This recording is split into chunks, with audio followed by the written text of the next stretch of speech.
নমস্কার, কেয়ার জ্যোতি চ্যানেলে আমি জ্যোতিশুভ্র নন্দী। আমি যেভাবে খাই সেভাবে আপনাদের খাবার ব্যাপারে বলছি। চেষ্টা করে দেখতে পারেন, শরীর ভালো থাকবে, শান্ত এবং স্বতঃস্ফূর্ত থাকবে। কি কি খাবার খাবেন? দুপুরের সময় আমরা লাঞ্চ করতে থাকি। সেই লাঞ্চের সময় মানে দুপুরের খাওয়ার জন্য মধ্যাহ্নভোজে আপনি খাবেন যতটা পারবেন স্যালাড।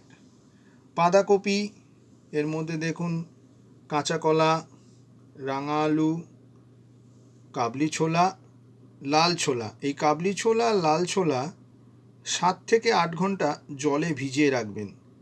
এটা হচ্ছে পুরো প্রোটিন প্যাক। আর তার সাথে আছে ভরপুর অ্যান্টিঅক্সিডেন্ট, পুরোটাই অ্যান্টিঅক্সিডেন্ট যুক্ত খাবার।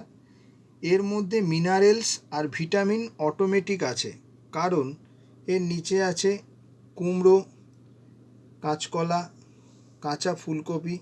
কিন্তু খুব পরিষ্কার করে ধুয়ে নিতে হবে, অনেকবার ভালো করে ধুয়ে তবে কিন্তু আপনারা খাবেন।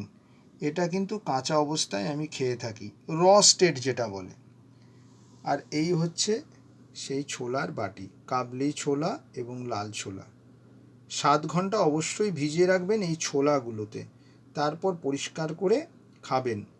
খুব সুন্দর লাগবে, শরীরের জন্য অতি উত্তম জিনিস।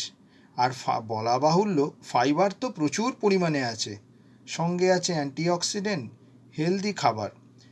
আলাদা করে ওয়েট লস করতে কারুর কাছে যেতে হবে না, এগুলো খেলেই হবে।